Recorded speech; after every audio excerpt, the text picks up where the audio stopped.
Bonjour tout le monde, ici Harry. Aujourd'hui, nous allons parler de romance, d'élégance et de famille. Bienvenue dans La Chronique des Bridgerton. Pour celles et ceux qui vivent dans une grotte ou qui n'ont juste pas internet, La Chronique des Bridgerton est une série de livres écrits par l'États-Unienne Julia Quinn.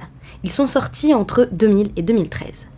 Très popularisée grâce à son adaptation en série par Netflix, elle raconte l'histoire des différents membres de la famille éponyme durant la Régence anglaise, une époque qui s'étend de 1811 à 1820. Les Bridgerton sont une fratrie de 8, tous membres de la haute société. Chaque tome est dédié à un personnage et chaque tome commence sur une nouvelle saison londonienne où notre protagoniste va trouver, ou pas, l'amour. Pour ma part, j'ai découvert la saga avec la série et j'en suis tombée amoureuse. Suite à cela, je me suis tout de suite ruée vers les livres pour lesquels je me suis amourachée des mois durant. Aujourd'hui, j'ai déjà lu les 6 premiers livres, donc ceux qui parlent respectivement de Daphné, Anthony, Bénédicte, Colin, Héloïse et Francesca. Et vraiment, qu'est-ce que j'ai aimé ces livres! Enfin, presque tous. De façon générale, je trouve que la saga est incroyable et Dieu sait que je suis difficile en lecture, vraiment. Mais cette saga, que ce soit les personnages, l'histoire, les relations, tout est vraiment satisfaisant. Cependant, il y en a un livre dans toute cette saga qui m'a déplu. Je ne vous dirai pas lequel, pas maintenant, mais à un moment donné, il faudra en parler. La vérité, c'est qu'il y a tellement de choses à dire sur ces livres qu'ils mériteraient chacun leur propre vidéo. Et ça tombe bien car c'est ce que j'ai l'intention de faire. En fait, j'ai l'intention de relire tous les livres. Tous ceux que j'ai déjà lus, c'est-à-dire tous ceux que j'ai déjà cités avant. Je vais tous les relire et faire une vidéo dessus. Bon, je sais qu'en général, l'idée c'est plutôt d'enchaîner les livres. Plein de livres, des livres différents. Mais moi, j'adore relire les livres que je connais déjà, et surtout ceux que j'ai aimés. Et clairement, la saga des Bridgerton le mérite. Surtout qu'il est temps que je la finisse. Actuellement, il me manque plus que 2 histoires. Celle de Grégory et Jacinthe. Et beaucoup de gens me disent que je les aimeront, surtout celle de Jacinthe. Cela dit, juste avant, je vais quand même vous partager mon avis global sur la saga. En vous parlant d'abord de ce que j'ai le plus apprécié, à savoir le style, les personnages, les relations, mais aussi ce qui m'a le plus déplu. Ainsi, on pourra voir si mon opinion change au fur et à mesure des relectures, ou non. Bon alors commençons par ce que j'ai préféré, à commencer par le style. Comme vous l'aurez compris, j'aime beaucoup la chronique des Bridgerton. Mais pourquoi ? D'abord, je dirais le style. En général, je suis plus sensible au fond qu'à la forme. L'histoire a plus d'importance pour moi que la façon dont on me la raconte. Cependant, je connaissais déjà l'histoire lorsque j'ai lu le premier tome. Ayant déjà vu la série, c'était normal pour moi d'être beaucoup plus attentif à d'autres détails que l'histoire de base, étant donné que je la connaissais déjà. Ceci m'a permis d'en apprécier tout le travail d'écriture qu'il y avait derrière. Et qu'est-ce qu'il est beau! Le style de Julia Quinn est magnifique. Il est beau et tout en finesse. La chronique des Bridgerton est une saga écrite à la 3e personne, mais avec un point de vue intérieur. C'est-à-dire que nous allons vous raconter les événements du point de vue d'un seul personnage, mais à la 3e personne. Ce sera du Daphné fait ci, Daphné pense ça, mais on ne saura que ce que c'est Daphné. Tout ce qu'elle ignore, nous l'ignorons aussi. Et ça, c'est très chouette pour se mettre à la place d'un personnage. J'ai l'impression de m'étendre en explications inutiles. Surtout que l'autrice fait quelque chose de très intéressant. Elle change la règle. Je ne parle pas du prologue ni de l'épilogue, qui sont clairement de la narration omnisciente, mais bien du cœur du livre, là où on est censé être dans la tête de notre protagoniste, des informations qu'elle n'est pas censée connaître vont se glisser dans la narration. Et si dans un premier temps cela peut dérouter, la façon dont cela arrive est très bien réussie, et cela pour une raison bien précise. Mais faisons dans l'ordre, et commençons par le début. Comme je le disais, le prologue utilise un narrateur omniscient. C'est un narrateur qui, comme son nom l'indique, sait tout. Puis, une fois que le prologue est terminé, on nous parachute dans la tête du personnage. Et d'un coup, ces individus qui étaient jusqu'ici très abstraits, deviennent bien réels. On passe d'une personne floue dans les grandes lignes à un véritable individu qu'on va tout de suite suivre et incarner. C'est très efficace. Surtout que on ne va pas suivre un personnage, on va en suivre 2. Pour chaque livre, c'est bien 2 protagonistes que nous suivons, le ou la Bridgerton et sa ou son prétendant. On va aussi passer d'un point de vue à l'autre durant toute la lecture. Mieux, on commence souvent d'ailleurs du point de vue de la personne qui n'est pas un Bridgerton. Je veux dire, quand le tome sera centré sur Daphné, le livre va s'ouvrir sur Simon.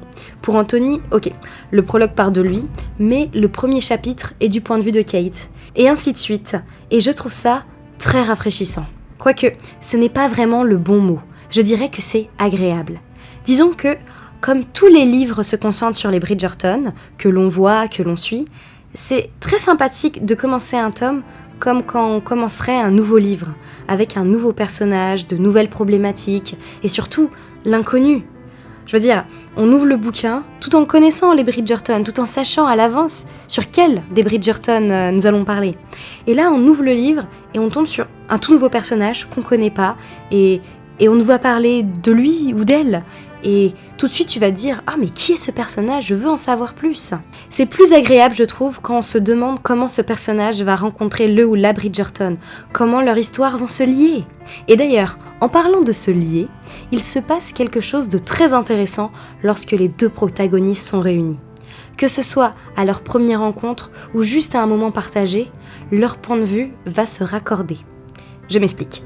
Je vous avais dit que l'autrice changeait la règle du narrateur intérieur en nous partageant des informations que le personnage que l'on suit ignore. Ces informations, c'est le point de vue de l'autre protagoniste.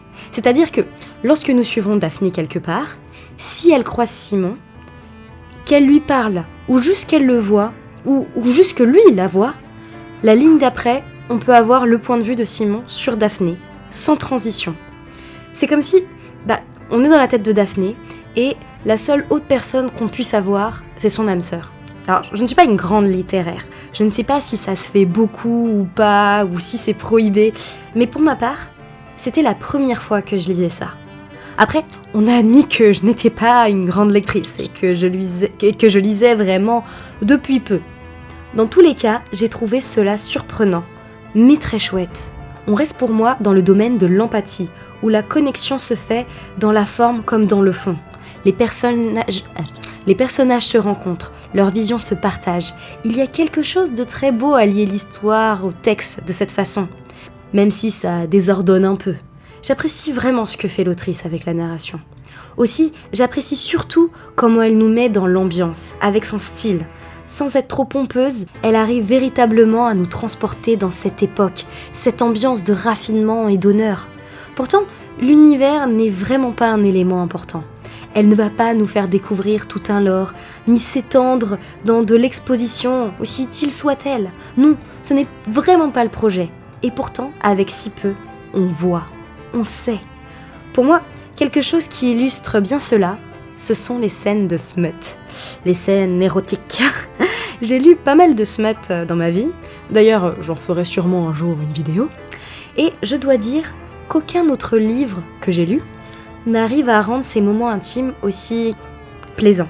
Enfin, plaisant n'est pas vraiment le bon mot, mais je dirais aussi proche de son format, de son ton, de ce qu'il veut raconter.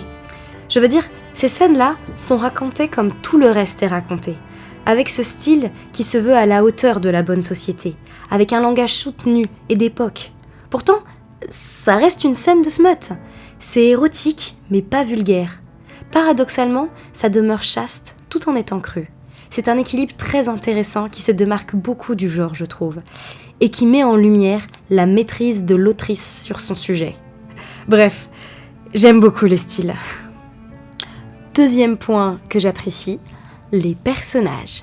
Si le style est très chouette, les personnages sont eux vraiment incroyables. C'est simple, j'aime tous les Bridgerton sans exception. Oui, sans exception. Même toi, Tom, que je déteste. Chacun d'entre eux ont leur personnalité, ont leur charme. Ce n'est pas facile de faire autant de personnages aussi attachants et différents, surtout avec le changement de protagoniste. Parce que il faut qu'on apprécie le héros du tome, mais pas au point de le regretter au prochain. c'est complexe, mais Julia Quinn y arrive avec brio. À chaque tome, dès les premières lignes, on est avec le personnage. On veut le défendre jusqu'à la mort. C'est notre poulain, c'est notre chouchou. On va le suivre jusqu'au bout. Qu'il soit désespéré, arrogant, introverti, capricieux, impatient ou mélancolique, il sera également attachant, irrésistible, sensible, drôle, fort et déterminé. C'est ça, les Bridgerton. Les relations. Comme je le disais, dans la chronique des Bridgerton, toutes les histoires d'amour, sauf une, sont incroyables. J'adore les romances, mais en général, j'ai beaucoup plus de mal avec les narrations dont la romance est au centre de l'œuvre. Déjà parce qu'elles sont souvent très longues, chiantes et niaises. Enfin, pour moi. Je prends pour exemple les innombrables séries, dessins animés, BD, mangas que j'ai lus et vus étant jeune. Les intrigues sont souvent ennuyeuses, les personnages plats et le scénario prévisible. Sans parler de toutes les fois où on est obligé d'inventer je ne sais quelle bêtise pour faire rompre les héros. Tout ça parce que les gens sont incapables de faire vivre une romance sans drama. Je prends par exemple la saga After. C'est insupportable à quel point les auteurs ne savent pas quoi inventer pour faire rétropédaler leurs personnages. Tout ça juste pour recommencer à les mettre ensemble et les faire rompre, et ainsi de suite. Je parle d'After, mais on peut aussi parler de tous les triangles amoureux insupportables. Enfin, comme je le disais, j'ai du mal avec les narrations dont la romance est au centre du récit. J'ai toujours préféré les romances dans les genres où elles étaient secondaires. Souvent parce qu'elles sont plus subtiles, plus logiques, ou au moins elles se basent sur autre chose que juste la volonté de mettre ensemble les protagonistes. Ça permet surtout de rendre les personnages plus attachants parce qu'être en couple n'est plus leur seul objectif en tant que personnage. De plus, la relation amoureuse arrive dans un contexte bien établi qui peut parfois plus justifier la situation que le statu quo. Ils ne se sont pas mis ensemble parce que c'était le but de l'œuvre, mais parce que le but de l'œuvre le leur a permis.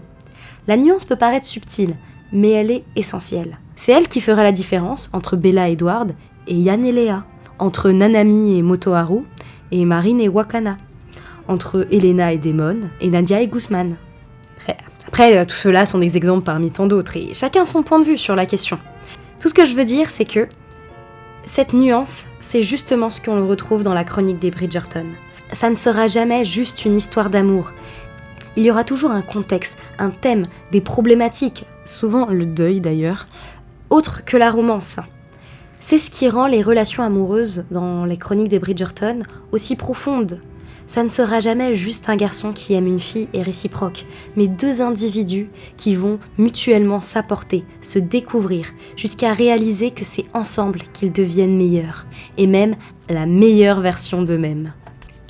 En parlant de relations, il n'y a pas que les relations amoureuses que Julia Quinn écrit si bien, mais également, et surtout, les relations familiales. Contrairement à la série, les livres généralement se concentrent essentiellement sur les deux personnages principaux. Et c'est tout. D'autres personnages peuvent intervenir de temps à autre. Anthony est bien très présent dans le tome de Daphné, et Colin est très présent dans le tome d'Anthony. Cependant, tous ces personnages secondaires, on ne les verra jamais partager leur propre point de vue, faire leur vie, évoluer, ou juste vivre un arc. Nope, ce n'est pas le concept. Et pourtant, même s'ils sont si peu présents, on voit leur relation, leur lien fraternel. Et c'est beau, c'est très beau même. Pour ma part, je viens d'une famille relativement nombreuse, avec des frères et sœurs, des tantes, des oncles, des cousins. Et je me retrouve beaucoup dans leur fratrie, dans leur façon de se chamailler, de se fâcher, de se défendre, de s'aimer. Vraiment, c'est très chouette. Surtout que le thème de la famille est vraiment omniprésent ici, et qu'il est à chaque fois très bien abordé. Bon, comme je le dis, le style est très chouette, les personnages incroyables et les relations superbes. Il est temps qu'on parle des défauts. Et je pense que le mieux, c'est de faire une comparaison avec la série. Parce qu'en réalité, j'ai très peu de défauts à souligner dans les livres. Sauf pour un, le contrat est respecté. Tout marche assez bien. Après, il est vrai que la série peut donner des perspectives sur les choses à faire différemment et qui peut aussi fonctionner. De toute façon, la comparaison est inévitable. Donc je vous propose qu'on se retrouve dans quelques jours pour que je vous expose mon top 5 des plus grandes différences entre la série et les livres. Ça sera l'occasion d'approfondir le sujet et de parler enfin de cette adaptation qui m'a fait découvrir cette saga si formidable. Ainsi, je vous souhaite une très bonne journée et je vous dis à très bientôt.